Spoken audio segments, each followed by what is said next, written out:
Hello दोस्तों, स्वागत है आपका अपने YouTube channel learn and know पर। दोस्तों, जैसा कि आप सभी को पता है कि हमारी बायोलॉजी की सीरीज चल रही है। उसी सीरीज में आज का हमारा टॉपिक है फाइलम। आज हम पढ़ने वाले हैं फाइलम। इसको अच्छे से समझने वाले हैं और सारी चीजें कवर करने वाले हैं। दोस्तों, अगर आपने पिछले वीडियोस नहीं देखे हैं तो जाकर के प्लीज देखिए और वो आपके लिए बहुत ही हेल्पफुल होने वाले हैं। तो आइए दोस्तों, आज का टॉपिक पढ़ते हैं और आगे बढ़ते हैं। तो दोस्तों, आज का टॉपिक है हमारा फाइलम। फाइलम को हिंदी में समूह कहते हैं। तो हम देखते हैं कितने समूह हैं और कौन कौन से समूह में कौन कौन से जीव आते हैं। तो पहला समूह है हमारा पोरीफेरा। थोड़े से नाम कठिन लगेंगे आप सभी को, पर 3 से 4 बार बोलेंगे तो आपको अच्छे से याद हो जाएंगे। पहला समूह है हमारा पोरीफेरा, जिसको इंग्लिश में हम पोरीफेरा फाइलम के नाम से जानते हैं। जो पोरीफेरा समूह है, इसे जंतु जगत का स्पंज कहते हैं। क्या बोलते हैं? जंतु जगत का स्पंज। आप इस आकृति को ध्यान से देख सकते हैं। जो पोरीफेरा समूह में पाए जाने वाले जीव हैं दोस्तों, कुछ इस तरीके के दिखाई देते हैं। इस आकृति में आप देख सकते हैं। इसीलिए इनको दोस्तों जंतु जगत का स्पंज कहते हैं, क्योंकि इनकी आकृति स्पंज जैसी होती है, छूने में स्पंज जैसे होते हैं। और ये जो जीव है हमारे, ये जलीय जीव होते हैं। कैसे जीव होते हैं? जलीय जीव होते हैं। ये मुख्यतः समुद्रों में पाए जाते हैं या तो फ्रेश वाटर, मीठे पानी में आपको मिलेंगे पोरीफेरा समूह के जीव। एक आकृति आप और ध्यान से देख सकते हैं दोस्तों, ये इसको ध्यान से देखिए दोस्तों। बिल्कुल इसी आकृति के आपको पोरीफेरा समूह में जीव मिलेंगे दोस्तों, जैसी ये आकृति आपको दिखाई दे रही है। इनका जो सिस्टम होता है दोस्तों, इनमें कैनाल सिस्टम पाया जाता है। पोरीफेरा समूह में जो जीव पाए जाते हैं उनमें कैनाल सिस्टम यानी कि नहर प्रणाली पाई जाती है। और ये असममितीय होते हैं। किस किस प्रकार के होते हैं? असममितीय प्रकार के होते हैं। और इसमें पाए जाने वाले जीव उभयचर होते हैं और द्विलिंगी यानी कि बाइसेक्सुअल होते हैं। इसके एग्जाम्पल्स हैं स्पॉन्जिला, यूस्पोएंजिया एंड साइकन। इसका सबसे मोस्ट इंपॉर्टेंट एग्जाम्पल है साइकन। दोस्तों, क्वेश्चन कैसे बनेगा? क्वेश्चन बनेगा कि बताइए साइकन किस फाइलम का जीव है। साइकन किस समूह में पाया जाने वाला जीव है? तो हमारा उत्तर क्या होगा? पोरीफेरा। आपको अच्छे से याद रखना है दोस्तों इसके एग्जाम्पल्स स्पॉन्जिला, यूस्पोंजिया और साइकन। आगे बढ़ते हैं दोस्तों। अगला फाइलम है हमारा Cnidaria. Phylum Cnidaria. Cnidaria phylum में जो जीव पाए जाते हैं दोस्तों, उनको हम सीलेंड्रेटा के नाम से जानते हैं। किसके नाम से जानते हैं? सीलेंड्रेटा के नाम से जानते हैं। निडेरिया समूह में पाए जाने वाले जीवों को हम सीलेंड्रेटा के नाम से जानते हैं। ये भी अधिकांशतः समुद्री होते हैं। कैसे होते हैं? समुद्री। ये सारे के सारे समुद्र में पाए जाते हैं और ये रेडियल होते हैं। इसके एग्जाम्पल्स हैं दोस्तों जेलीफिश। इसका एग्जाम्पल है दोस्तों जेलीफिश, कोरल, मूंगा, सी एनीमोन एंड हाइड्रा। हाइड्रा इसका सबसे इंपॉर्टेंट एग्जाम्पल है। फाइलम निडेरिया का सबसे इंपॉर्टेंट एग्जाम्पल है हाइड्रा। दोस्तों, क्वेश्चन बनेगा कि बताइए हाइड्रा किस समूह का है। हाइड्रा हमारा निडेरिया समूह का है। किस समूह का है? निडेरिया समूह का। या तो क्वेश्चन बन जाएगा कि फाइलम समूह में पाए जाने वाले कौन कौन से जीव है, तो आपको ऑप्शन में दे देगा। या तो उसमें हाइड्रा, मोस्टली पूछे जाने वाला ऑप्शन यही है दोस्तों, हाइड्रा। तो आपको याद रखना है एग्जाम्पल्स जेलीफिश, कोरल, मूंगा, सी एनीमोन और हाइड्रा। किस नाम से जानते हैं दोस्तों? एक चीज और अच्छे से याद रखनी है कि निडेरिया समूह के जीवों को हम सीलेंड्रेटा के नाम से जानते हैं। अगला समूह है दोस्तों हमारा टोनोफोरा। कौन सा? टीनोफोरा। सॉरी, अगला समूह है हमारा टीनोफोरा। टीनोफोरा फाइलम में जो जीव पाए जाते हैं ये भी सारे समुद्री जीव होते हैं। कैसे होते हैं दोस्तों? समुद्री जीव होते हैं। ये बिजली का झटका जैसे देने की इनमें क्षमता होती है दोस्तों। इसमें जो जीव होते हैं इनमें ऐसा कुछ पावर होता है कि बिजली का झटका जैसे लगता है इनको छूने से, इसलिए इनको छूना नहीं चाहिए। और ये कैसे होते हैं? पारदर्शी होते हैं, ट्रांसपेरेंट। इसका एग्जाम्पल है कॉम्ब जेली। कॉम्ब जेली बहुत ही मोस्ट इंपॉर्टेंट एग्जाम्पल है।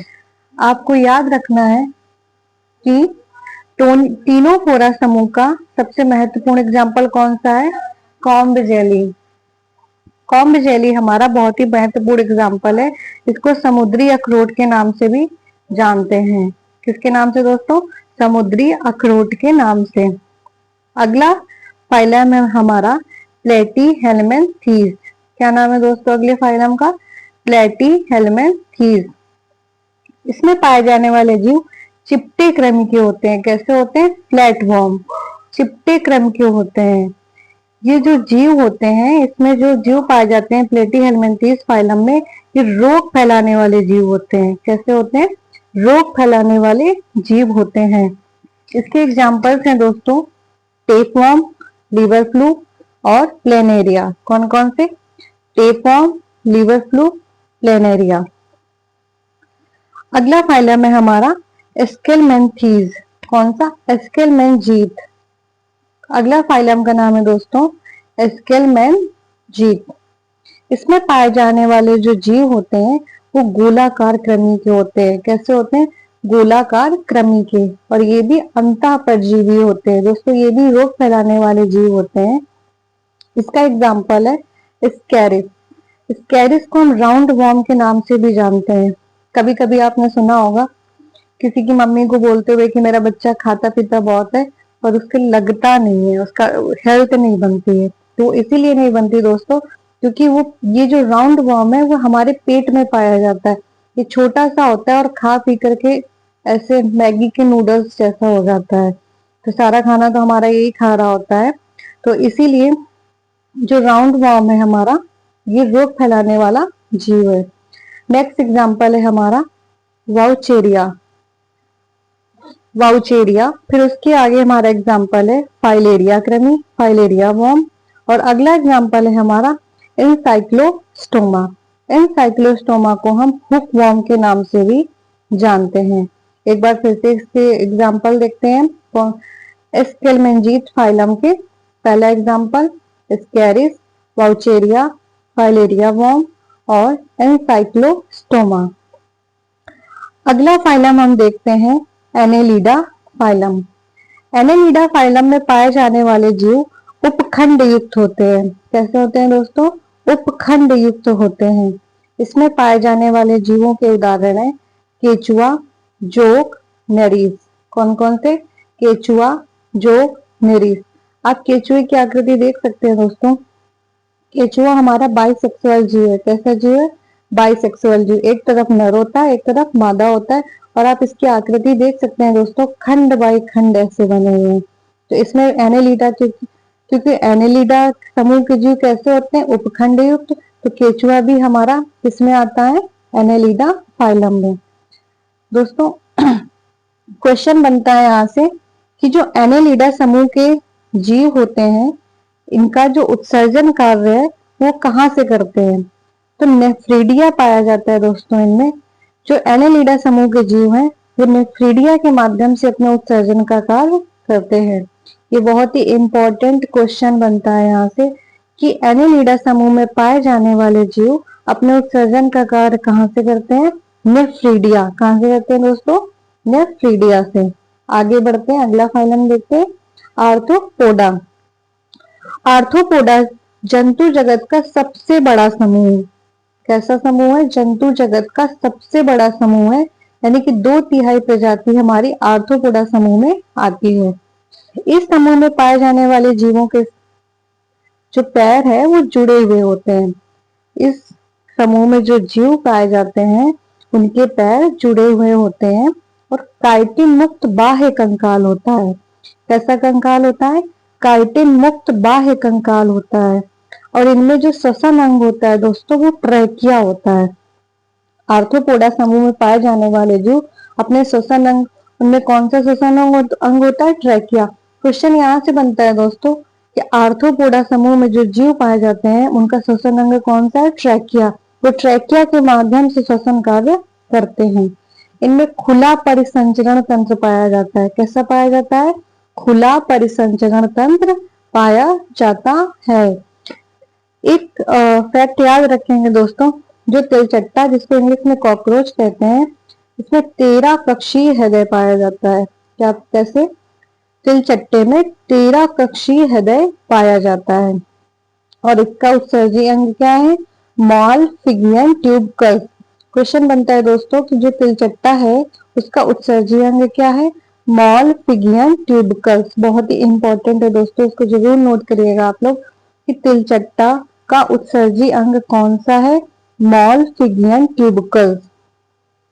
आपको बताया था कि अंडे देने वालों को ओविपोरस कहते हैं और स्तनधारियों को विविपोरस कहते हैं।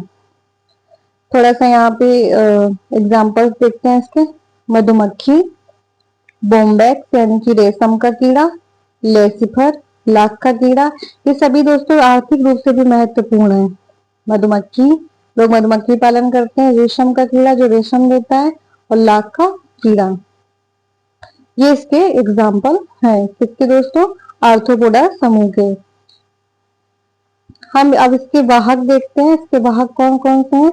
एनाफिलीज, क्यूलेक्स, एडीज, मच्छर, खटमल, तिलचट्टा। अब हम दोस्तों जानेंगे लिविंग फॉसिल्स, जीवित जीवाश्म। जीवित जीवाश्म, जो जीवित जीवाश्म है उसका मोस्ट इंपॉर्टेंट उदाहरण है किंग केकड़ा। क्या है दोस्तों? किंग केकड़ा जीवित जीवाश्म का उदाहरण है। इसके अंदर जो जीव आता है वो है किंग केकड़ा। और दूसरा है सिल्वर फिश। सिल्वर फिश मतलब मछली नहीं, जो पेपर और कागज आपके जो भी रद्दी रखी रहती होगी, उस रद्दी में कीड़ा निकलता है, उसको दोस्तों सिल्वर फिश के नाम से जानते हैं। तो ये सारे हमारे जीवित जीवाश्म के उदाहरण है, किंग केकड़ा और सिल्वर फिश। अगला फाइलम हम देखते हैं मोलस्का। अगले फाइलम का नाम है मोलस्का। आर्थ्रोपोडा के बाद मोलस्का दूसरे नंबर का सबसे बड़ा समूह है। आर्थ्रोपोडा के बाद मोलस्का दूसरे नंबर पर सबसे बड़ा समूह है। इसमें पाए जाने वाले जीवों में कवच होता है। इस मोलस्का के अंदर जो भी जीव पाए जाते हैं उनमें बाहरी कवच पाया जाता है। और खाना खाने में कौन सा इसमें अंग सहायक होता है? रेडुला। जो रेडुला होता है खाना खाने में सहायक होता है मोलस्का समूह के जीवों के लिए। मोलस्का समूह में जितने भी जीव होते हैं उनमें कवच पाया जाता है और रेडुला के माध्यम से वो अपना खाना खाते हैं। इसके एग्जाम्पल्स हैं शंख, घोंगा, ऑक्टोपस, झींगा मछली, मोती बनाने वाली सीप, रेहू मछली, स्क्वैड। शंख, घोंगा, ऑक्टोपस, झींगा मछली, मोती बनाने वाली सीप, रेहू मछली, स्क्वैड। अगला फाइलम देखते हैं इकाइनोडर्मेटा। अगले फाइलम का नाम है इकाइनोडर्मेटा। इकाइनोडर्मेटा, इकाइनो मीन्स होता है दोस्तों कंटक, डर्मेटा मीन्स स्किन। ऐसे जीव यानी कि जो इकाइनोडर्मेटा समूह में जो जीव पाए जाते हैं उनमें कांटे होते हैं दोस्तों, कांटेदार जीव पाए जाते हैं। एग्जाम्पल है इसका तारा मछली, स्टार फिश। स्टार फिश की आप आकृति देख सकते हैं दोस्तों, स्टार जैसी बनी हुई है और ये जो छोटे छोटे हैं कांटे हैं दोस्तों। तो इकाइनोडर्मेटा समूह में जो जीव पाए जाते हैं उनकी जो स्किन होते हैं उनमें कंटक होते हैं। तो इसका एग्जाम्पल है दोस्तों स्टार फिश, सी कुकम्बर समुद्री कीड़ा और सी ऑर्चिन। आपको एग्जाम्पल से याद रखने इकाइनोडर्मेटा के स्टारफिश, सी कुकम्बर, सी अर्चिन। अब हम थोड़ा सा ऑक्टोपस के बारे में यहाँ जानेंगे। ऑक्टोपस जो होता है दोस्तों उसमें 3 हृदय पाए जाते हैं। कितने हृदय पाए जाते हैं? 3। ऑक्टोपस का रक्त नीले रंग का होता है। कैसा होता है? नीले रंग का। और क्यों होता है? क्योंकि इसमें हीमोसाइनिन पाया जाता है। क्या पाया जाता है? हीमोसाइनिन। ऑक्टोपस के रक्त में क्या पाया जाता है? हीमोसाइनिन। इसीलिए ऑक्टोपस का रक्त कैसा होता है? नीला। ऑक्टोपस में मस्तिष्क की संख्या कितनी होती है? 9। आगे देखते हैं दोस्तों हेमिकॉर्डेटा। क्या देखते हैं? हेमिकॉर्डेटा। हेमिकॉर्डेटा क्या होता है?